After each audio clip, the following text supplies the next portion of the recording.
Here from allmusic.blogspot.com. Kind of a big day.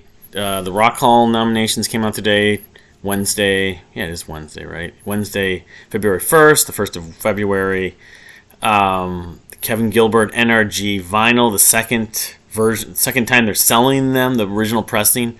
I did, thankfully, secure one per se. I haven't paid for it yet, but I'm going to be getting one. There were only like 63 available for a reduced price, thankfully. There was one other thing today, but I'm forgetting.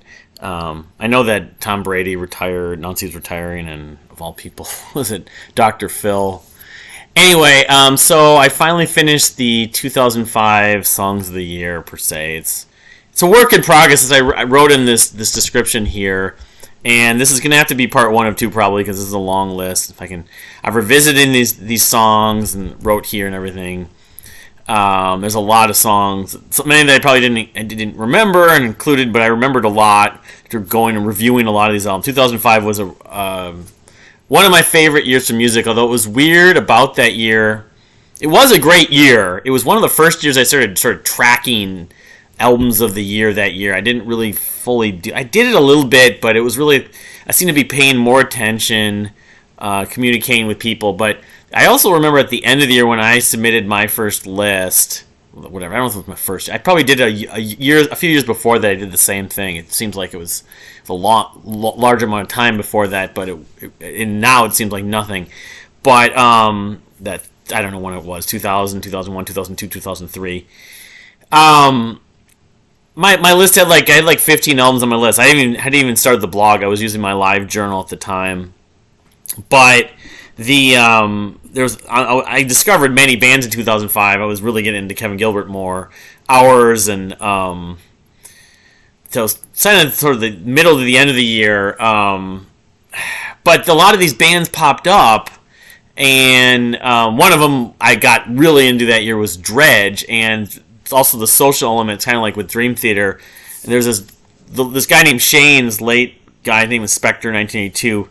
Posted on the Dredg message board at the end of the year his list of albums. It was this massive list, and I remember that was the first, and probably still to this day almost, the best example of my discovering many albums and artists because of. In fact, I remember that Groovis Malt was on there. Yeah, Gavin Castles and stuff. Some other stuff. I remember a lot of this stuff on his list. Unfortunately, he's not around anymore.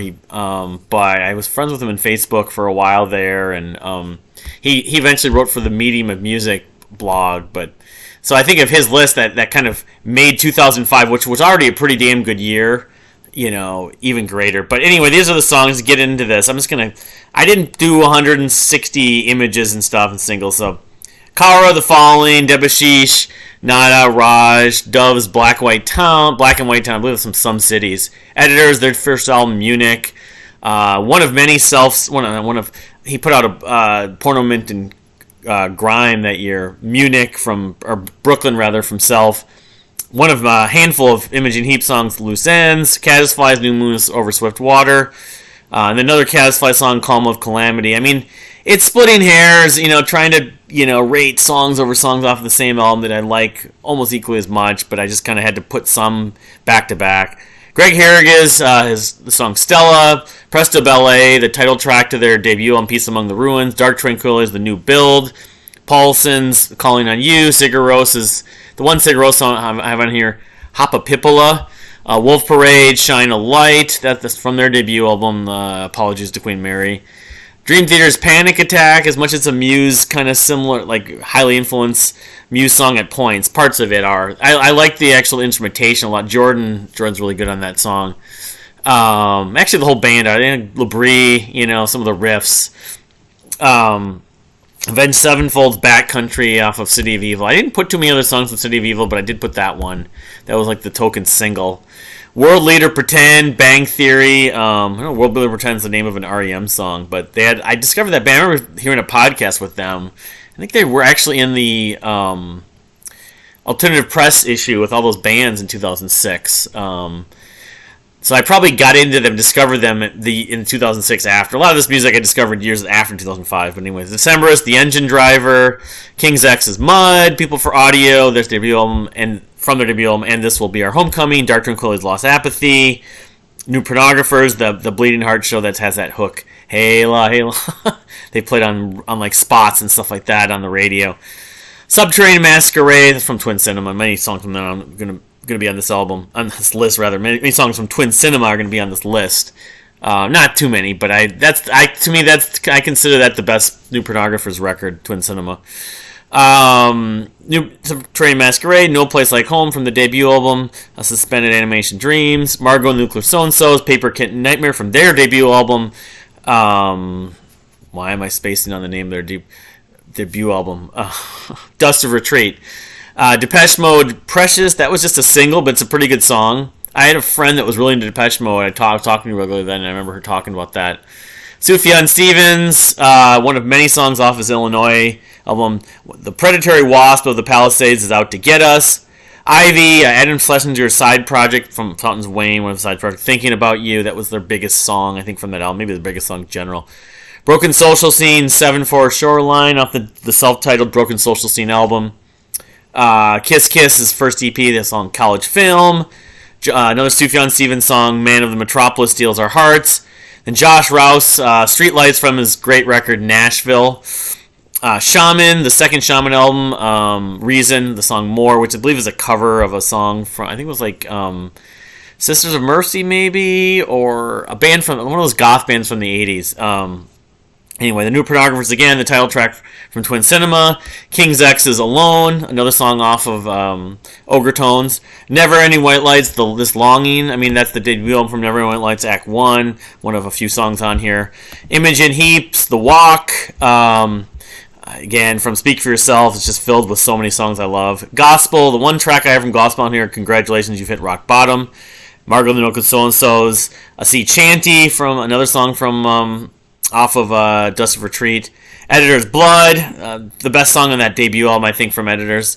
Kiss Kiss Says My Doctor, another song from their debut EP, the self-titled debut.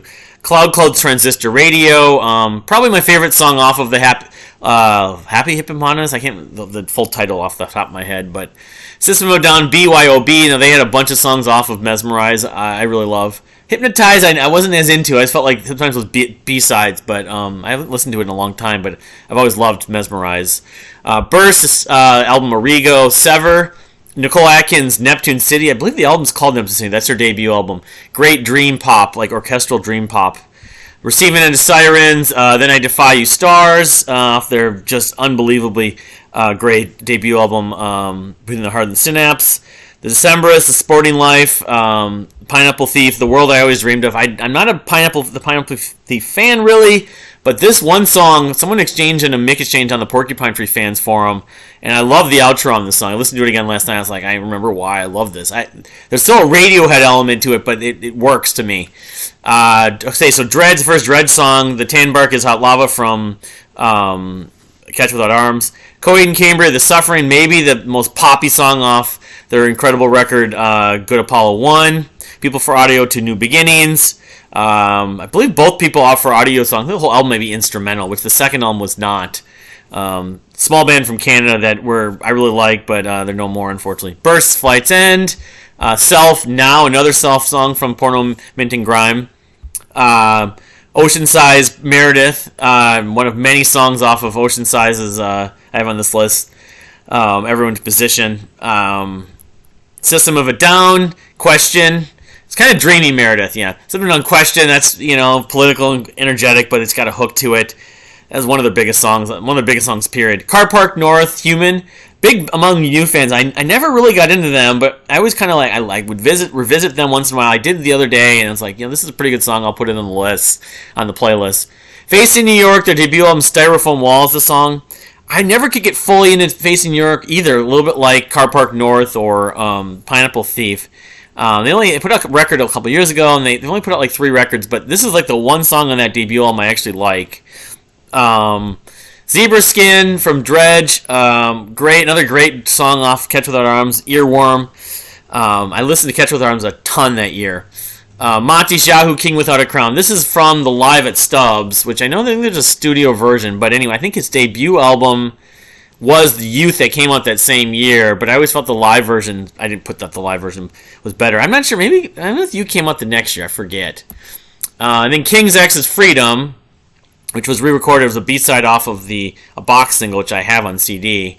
But yeah, even though the lyrics are a little overt and out there at points, the hook on Freedom and the energy is great. It's one of the better songs off Ogertome. So anyway, now we're getting to Images.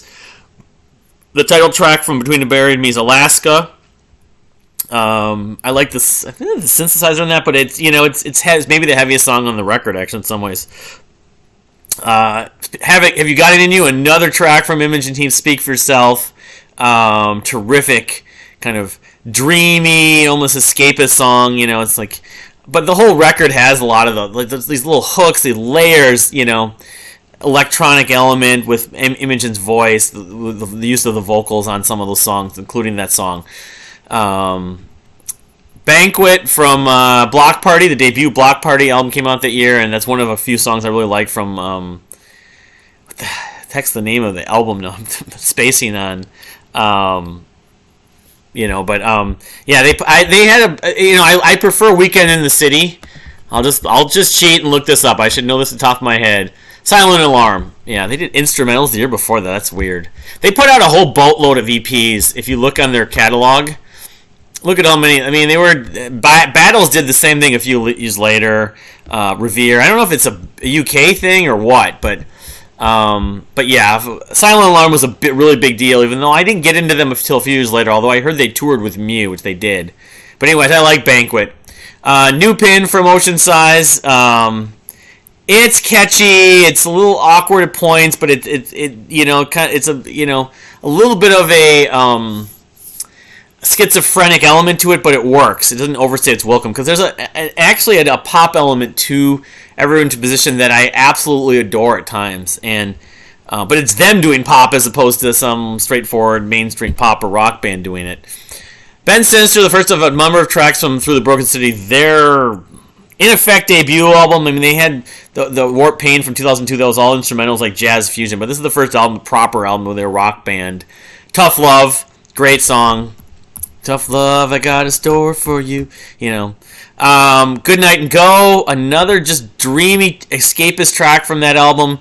Speak for Yourself from Imogen Heap, released as a single the year after. Subterranean Masquerades, Awake, it kind of is part of that great epic closing of this debut album, Suspended Animation Dreams. Great Paul Coeur vocals, both clean and harsh. Sonoras from The Ebb and Flow, Time to Echolocate, off the album, their debut album. The Ebb and Flow are a really obscure band that's no more, of course. They broke up like 14 or 15 years ago, but they had this weird blend of like being very, you call them indie, call them art. They were art rock, but they were lower fi production to an extent. But they had these string sections, male female vocals. This song is like 9 minutes, so it's like a suite, and so it's them being more prog than some of their other stuff. I like both the records. This record and the one that came after, Attack and Decay. I kind of lean a little bit more to Attack and Decay. They have a great mixture of those two vocalists. Although I think I like the female singer a little more. I can't remember where they're from, but I wonder what the guys and I don't even have that information on here. I think they're from somewhere out west, like in San Francisco, but I'd be curious in what they've done since. I should do some research. Anyway, Sonoras from The Ebb and Flow. So I have Dream Theater, These Walls. I go to bat for this song. Not that I love Octavarium as much as many people, but this song, for whatever reason, has, at least in that window of time in the mid to late 2000s, was never really liked by Dream Theater. I never understood it. Jordan is really good on this song. It's got that do-do-do-do-do-do-do, that back and forth. The dynamics are great. The layers are great. It doesn't overstay its welcome either. It's like the perfect blend of sort of layering, instrumentation, and the vocal lines are pretty epic, but they don't go over the top. I think they showed enough restraint on this song would work, and it's actually kind of poppy in a way. Now, they don't even sound like a metal band on it, but I don't really care. These Walls, one of my favorite songs from Octavarium. So Sufjan Stevens, Chicago. I have the demo on here, released as like a record store day thing in 2016. He didn't actually release it officially as a single, which was weird because it's the most sort of known song Sufjan Stevens has ever written. It's been used in soundtracks, and it's just a staple. You hear it in the grocery store and wherever else. Williams Sonoma or something like that, or I've heard it many times, like countless times, just as roaming intercom music. It's just a great hook to it, all things grow. Anyway, from the Illinois album, So number 90, Rain from Shadow Gallery, the final track that in a way you could say that Mike Baker sang on. It's epic. It sort of ends the tale. Room 5 is like the sequel to the Tyranny story. I didn't really mention this in the prog metal list, but yeah, Rain's a great track. I mean, it's soaring. It's got a great guitar solo. It's just, one of my favorite Shadow Gallery songs. If I ever do like a Shadow Gallery song list, it will definitely be in there.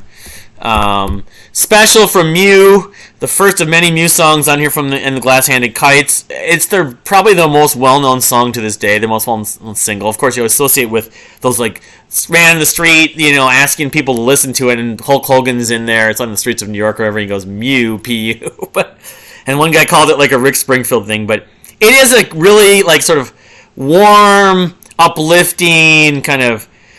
Almost not heartwarming song, but it has that groove to it, but it's like mid-tempo. It actually doesn't sound like there's like I don't know if there are any other Muse songs that really sound like it actually, because it has more not funk, but yeah, like groove. I guess you could say it's like groove rock in a way, dreamy groove rock. But anyway, love Special still. It works even better in the chorus of the whole suite really. The Receding End of Sirens, the Rival Cycle, one of a handful of tracks. I've already named one or two of them already.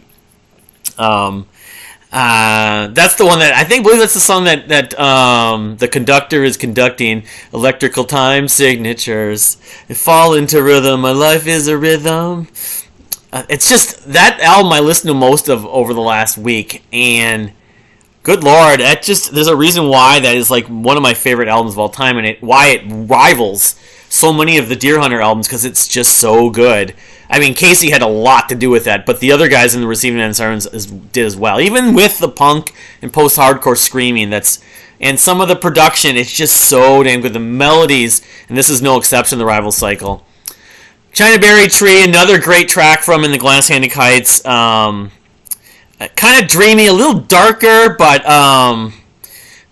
the soaring like Jonas Bier vocals, da na na na na na China Berry Tree. It works so well. The percussion, the drums, and like the bass line, so good. And the Glass-Handed Kites is such a great record, especially the first half. Always loved it. Helicopter from Block Party, speaking of a band who toured with Mew toured with, from the second album. I like that one a little bit more. It's a little, speaking of energy and, groove, that track especially is one of the best songs. It's not the best song I find on Silent Alarm, so. Catch Without Arms, a title track from Dredge's album, Catch Without Arms, the same, obviously, the title track. Lyrically, I've always been hit by this one, and sometimes that's what happens when you compromise your art. Also, because, get your wallet fat because mine's on a diet. There's so many just clever lines lyrically on this record. This specific song, I think of maybe as much, probably more for the lyrics than the actual music, which I really love. Anyway, Caddisflies, Crimson Solitude from Buy Your Attention Will Buy You a Unicorn, the first of that trilogy of albums, the epic. This song, the best thing about it, I think, is that part where they start to like kind of go upbeat, and it's got that sort of danceable part. Talking about nations, all these, especially Aaron Tollefson, I think it is, who plays that guitar lead. It's like the first half is just kind of riffy, but then it gets all sort of poppy. Crimson Solid. There's a message board that was named after that song. Probably the reason it's one of the most noteworthy songs on that record. I'll do a Caddisfly song list probably eventually too. The Andromeda Strain from Shadow Gallery's Room 5, the best proper track on there, the most progressive. Especially the second half, the riff is crazy. The interval pattern is great. The way it builds, the dynamics on that. I just think of the Andromeda Strain movie. It wasn't with Michael Douglas, I think. I can't remember. From like the 70s or early 80s. But anyway, yeah, it's a crazy progressive track. I mean, it's not cheesy. Sometimes Shadow Gallery can get a little cheesy. Even for me, and most of the time I love them, and I grew to love Mike Baker's voice, but this is one of their least cheesy songs, probably in their whole catalog, for whatever. That's not really the best way to compliment a song, but, yeah, I mean, if this would probably be my top 10 for sure, if I went Shadow Gallery songs. Deadwing, Parker Punchy's Open Car from Deadwing, epic track, kind of, very cinematic, of course. Deadwing was based on a screenplay, I think it was, yeah, that Steven Wilson co-wrote with the artist Lasse Halle or Hole. But yeah, Open Car. While it's not my favorite song on Dead Wing, Dead Wing is pretty much almost a perfect record, song to song, and Open Car is a good, no flaw in that whole flow of that record. Homage to a Shame, another sort of awkward sort of schizophrenic song that works from Ocean Size. That's the one that has "It Was All For You." It's got that do do do do do do. The whole riff builds, and they repeat that little interval pattern. Van Aert's vocals, he gets so impassioned at points on that song. Although it doesn't get as big as some other moments on the record, I think it works in a way that it doesn't you don't get too worn out by it. It's the right kind of blend of sort of epicness without going over the top within that record. If you're listening to it individually, I mean, it doesn't score quite as high, but it's still a song that I grew to like a lot. Initially, I wasn't as into this one, but Shiny Toy Guns, La Disco. I knew their name. They toured with Mute Math, and then when I got into Apes and Androids, a lot of the fan base loved them. And this song is really catchy. I probably need to spend some more time with the band. I've known them. This is from, I think, their first or second record, but maybe their most well-known song, actually. It's electronic, but they're electronic. I mean, they're an indie-tronica band, lack of a better term to describe Shiny Toy Guns. But, they're a fun band. They have a female singer. It's sort of gothic, but it's mostly kind of the electronic rock stuff that I've liked. It's comparable. Vocals aren't quite as good as like Apes and Androids, but it's still, from a musical standpoint, I enjoy it. Mother May I from Coheed and Cambria. It's so catchy, so memorable. The way it builds. So many songs on that. This is no exception. That's the thing about this Good Apollo record. It's just hook after hook after hook after hook. And Mother May I, and no exception. It precedes the whole Willingwell suite, which is a great. You can almost put it in with the Willingwell in some ways. Ogre Tones, the King's X Ogre Tones song "Fly," energetic, acoustic at points, but it's just it's a fun song. It's one of the best songs on Ogre Tones. I talked about it some in my review a few months ago, of course. And when I do my King's X song list, which probably should be in the next few months, I wouldn't be surprised if it finishes relatively high. Relatively, they have so many good songs. I'd say probably top 50 or top 75, I don't know.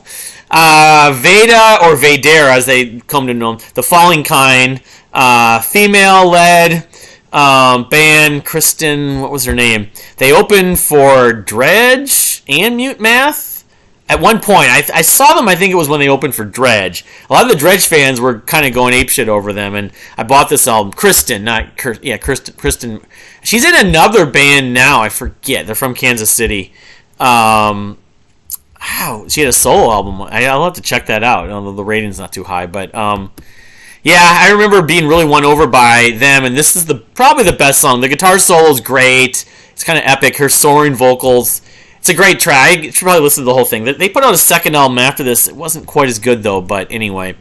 The Decemberist, the Mariner's Revenge song. This, some people think it might be a little bit low, because this is maybe the proggiest track on Picaresque. I really loved Picaresque at one point. I'm starting to feel like it might have been my favorite Decemberist record. And then I revisited it about 3 or 4 years ago, and I was like, this album isn't quite as good as some of the others, especially the one that came after it.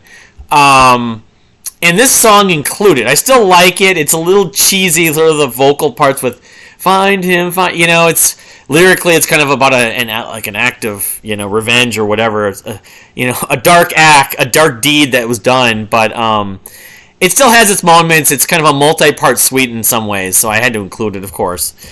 Opeth's Ghost Reveries, The Bane of the Hounds, the first song from Ghost Reveries. Yeah, it's kind of balls to walls. It defines the whole Ghost Reveries sound in some ways. I mean, it's progressive death metal. There's some acoustic moments, but then it's really heavy. It's just intense, and I don't know if Michael was trying to sound like a dog at point, a hound dog, he was in his growling, but it works. The energy is pretty good. It's off the charts, like 10 minutes. Hide and Seek from Imogen Heap. It's her most well-known song, and I still enjoy it, even though it's been played, and she's done other songs I enjoy a fair amount more. It still holds up to me. It's still kind of epic and dreamy and just crazy way to use a vocoder and stuff like that. What the hell, Talking about spots in a field, circles in. I forget. There's one lyric in there, but yeah, it's like she's getting her emotion out. Most of the record, a lot of the songs were just she's sort of going off and getting her emotion out, but it sort of in a way was creative and also cohesive that the radio stations adopted it and it went crazy and it went viral. But yeah, it's a great track. Still to this day, as many times as I've heard it. Clip 1918, Snow of '85, dreamy, epic. Sort of, it has that '80s element. I think the Doppelganger, that record especially, and their sound, I get nostalgia for the '80s, especially. I think they're a band that literally could have been recording this music in the '80s, but it just happened to be in the mid 2000s. Just the guitar, the clean guitar riffs and the way it builds, and with a little distortion and the drum work. I mean, many songs on Doppelganger. Doppelganger is like a sweet to me in some ways, that whole record. From Mars to Sirius from Gojira, Flying Whales. I put one track on here from the most well-known Gojira record. It's epic. It's definitely intense, like all songs from Gojira seem to be for the most part for me. Yeah, I mean, it's, environmental, the whole, saving the whales, that kind of thing. That's kind of what it talks about in some ways. But yeah, I mean, they're intense form of sort of progressive death metal in a way, but they're not like Opeth. They have a different vocal style and different kind of textures. They're almost more like Meshuggah. It's like halfway between Meshuggah and Opeth, anyway. Maybe some people think that's sacrilege. I don't even think they really use any djent, though. But anyway. Number 71, You Can't Keep a Bad Man Down from Everyone's Position. Another track that kind of fits within the whole scope of Everyone's Position and really works well. Using a lot of layers and textures like keys or whatever they're using, or the guitar sustain pedals, or those textures they're using. It's really, I found that Everyone's Position, they're kind of throwing everything in the kitchen sink at it, and it worked. And this is not an exception, this song. Osmosis in C from Caddisfly. That one's some of the most like sort of almost loungy, jazzy tunes, so laid back, but it totally fits the whole flow of the record, and it's a short little ditty, but it's just mesmerizing at times from Caddisfly. Receiving End of Sirens, number 69, Playing a Prison Break, probably the catchiest song on, well, that's kind of hard to put it. The most straightforward, like sort of immediate song. They released it as a single off of Between the Heart and Synapse. Yeah, I mean, talking about a prison break, like a felony. I mean, I always think of the opening verses, and the gang vocals, of course. It works. I mean, they did things even more creatively throughout the record, but it's beyond just that initial hook. This song works. And it's like almost was the face of the band for a little while. When you first heard them, you went to the MySpace page and you heard this one song. In fact, it was sort of a turnoff in a way, hearing the screaming in a way. It sounded a little too young for me, but I was totally off by that assessment initially. Really getting to the Deer Hunter did that for me. Ghost of Perdition from Opeth, which was a single in 2006, off of Ghost Reveries. Yeah, that one's even more sinister and dark, but it works again on that record. They did it live. It's just, again, another 10-minute track. This and The Bane of the Hounds, the two kind of open up that album, really. Yeah, I mean, the two songs, they kind of a blur. In some ways, some of the riffs are kind of blurry, but they both work. The Infanta, the opening track on Picaresque from the Decemberists, great drumming march to that song. Yeah, I mean, it's a great opening track. It's one of all things considered about that whole record, it's one of my favorite songs for sure. God is an Astronaut, a post-rock band from England. All is violent, all is bright. The title track off probably their best record. Dreamy, the use of piano, gets me every time. This is an album I haven't listened to in a long time. I mean, there's God is an Astronaut's catalog is sort of hit and miss. Their most recent records I've not gotten that into, but there's stuff from the 2000s, especially this record, and I think it was the self-titled that came out maybe a few years after this. I just love when it works. It's post-rock the way I really love, with piano, and I think they use some samples, not on this album, but some of the others they do anyway. It's a terrific track of a terrific album. Number 66. Number 65, Winter in the Hamptons from Josh Rouse. I believe this is my top track. I mean, I love Nashville. Every song on it, he's played many songs live. I've seen him live with my wife maybe 6 or 7 times. But This one has that ba ba ba ba ba ba ba. It's so dreamy. It's very nostalgic. I kind of feel like it's like a Friday night, like dream trip to always remember. Although there's some depressing lyrics in it about losing your job and stuff like that, about the government's not helping you out. But yeah, I mean the Hamptons in New York. He's from Nashville. Or he's from Nebraska actually, but he was living in Nashville. I think the name of the album, of course. But the Hamptons is that sort of getaway area in the state of New York and near Long Island. I forget. Of course, I think of Royal Pains, but yeah, this is a terrific song. One of my favorite Josh Rouse songs for sure. It's catchy. It's dreamy. It just works beginning to end. The lyrics are very relatable, or at least they're lyrics that you definitely pay attention to, but aren't repulsed by. See, Saviors of Jazz Ballet, featuring Mr. Fear Me, December, from In Glass Animal Kites. The second half, there's some moments that I really enjoy, the falsettos. When I was doing the voting, I'm surprised actually it didn't end up quite this high. I mean, it's again splitting hairs, of course, but the second half of Glass Animal Kites has grown on me over the last 5, 6, 7 years. This is one of the tracks that has. But yeah, I mean, it has some really melancholy moments, and that's probably part of it. So even though it's sort of a little kind of going back and forth in terms of tone on that track.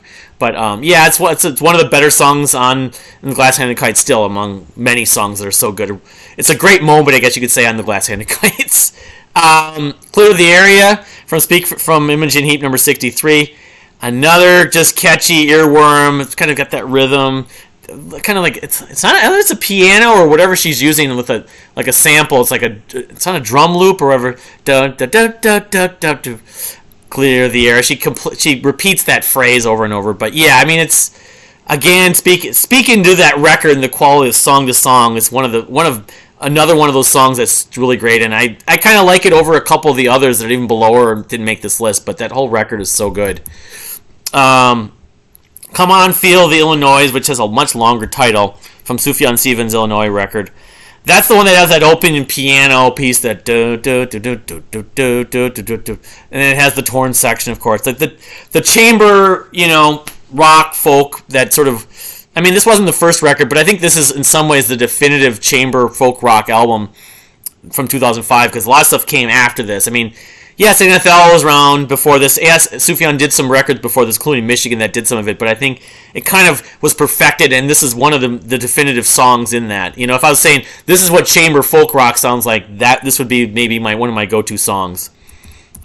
Deadwing, Halo, again, another song from Deadwing. I always think of, of course, this has that kind of distorted or slowed down vocals that sound like something from the devil or something from a horror movie, but I always think of Napoleon Dynamite with this song for some reason. But anyway, it's got that bass rhythm that reminds me of Dredge's song "Sang Real" too, which is also on this list. But and the piano used, and just kind of the bridge I especially like.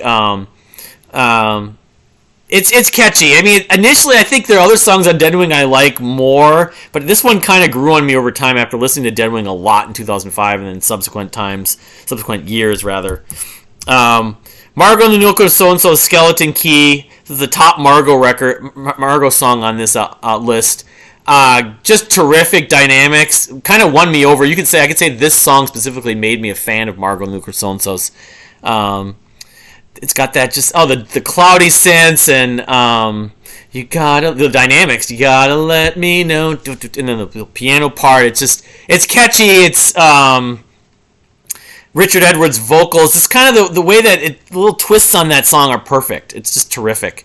One of the best songs of the whole decade, I'd put. Actually, it probably belongs higher, but there's so many damn good songs, of course. The Evidence from Between the Heart and the Synapse from Receiving and the Sirens. Again, super catchy hooks on this. The energy's off the charts. Burn the evidence. It's enough to make the case. Yes, I mean, it's just adding to the list, adding to the energy and the flow. Another track they wrote on that record that just is phenomenal and so infectious. Epic in so many ways. The Way Up, Part 1 from Pat Metheny. Now, this song probably, and the whole piece could be a suite. I could have just put the whole thing.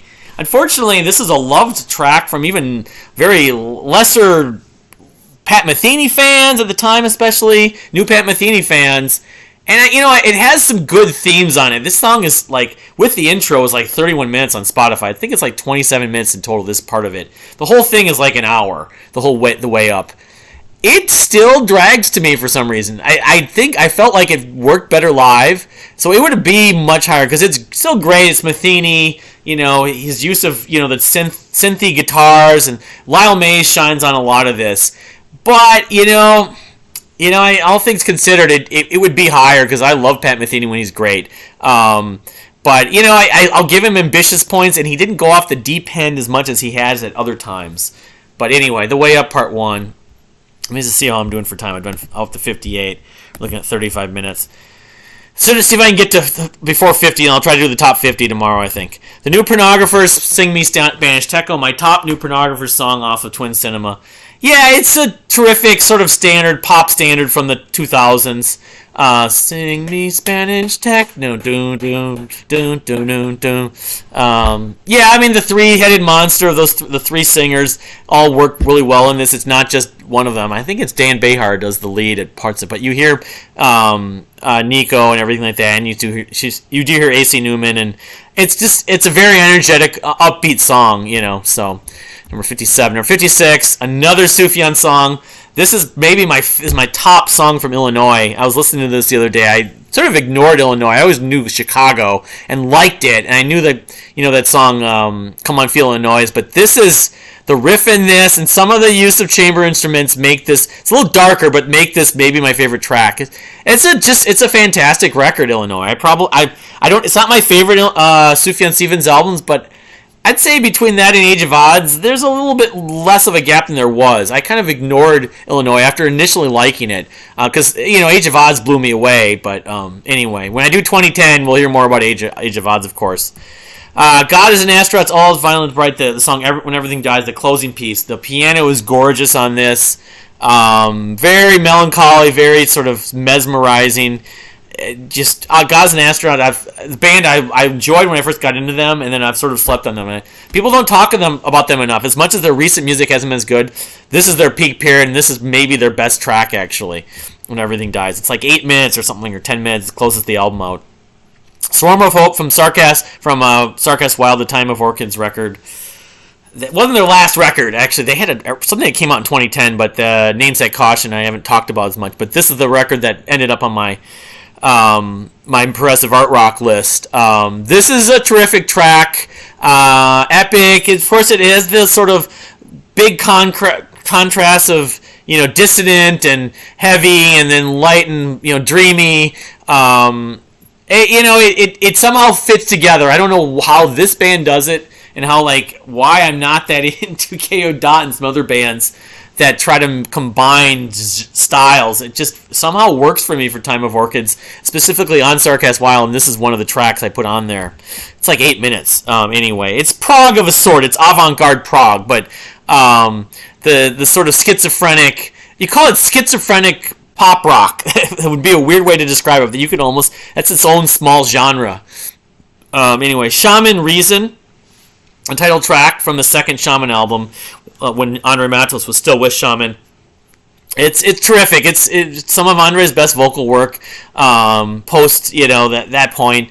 Not much more to say about it. I enjoy it. I've always enjoyed the energy on the song. It's epic. It's progressive metal or power metal, ethnic. It's continuing the trend, but it's the best track on the title track to this record. It came out in 2005. Reason. Greg Harrigan's 13/It Plays Me off the It Plays Me album, the debut solo album from Greg Harris, local Minnesota. Acoustic, ethnic, progressive. This song has moments. Very. It starts out slow, but then it builds to this. That part goes dun dun dun dun dun dun dun dun dun. And it's playing. I think it's playing bouzouki, and it sounds a fair amount like Four Sticks because. My friend John and I used to see him play this live often. We said, it reminds us of Four Sticks. And I don't know if he had already thought of this, but then eventually he started incorporating Four Sticks by Led Zeppelin in with it. He'd go into part of it that, don't, don't, don't, don't, don't, don't, don't, don't, don't, don't, don't, don't, don't, don't, don't. It Plays Me has a very kind of similar riff and interval pattern, but it's just awesome though. It's great. So number 51, Pure Reason Revolution's debut mini album before they put out full length, and the Dark Third would arrive. It was like 4 months later, 5 months later. It was like April or May. I forget when it was. The Bread and Bastards of Mourning. So I'm sort of taking a liberty. If I do 2006, will I include that? Maybe, maybe not. Which this was a fan favorite, especially when it came out. When the Dark Third came out, Bread and Bastards of Mourning. I don't know if I spelled that right. I think it's M-O-U. I love this song, except I feel like the bass line, there's a little bass line that goes on for like a minute. No, it is with an O-R. It goes on for like a minute and a half, a little too long. But that being said, the riff is just crazy good. It's heavy, it's punchy. The vocal harmonies are off the charts. It's setting the stage, and really that vintage early Pure Reason Revolution sound where they were combining Pink Floyd and I don't know say Nirvana exactly, but astral folk, heavy astral folk riffs. And yeah, I mean, it mews a little bit, but it works. It works. It's still one of their best songs, one of the most epic songs. It's like 11 minutes. So yeah, I'm gonna call it a day, and then I'll do the second half. I think tomorrow, since we're at 41 minutes. But thank you for watching. Please subscribe if you haven't subscribed. Post maybe this video or the one I hopefully could do tomorrow. Post your top 10 or 20 or whatever, how many songs you want from 2005. I'd love to see that list. And I think I will link my Spotify playlist tomorrow when I'm finished it, and I'll link this list, of course, on Rate Your Music. But thank you for watching again, and see you next time.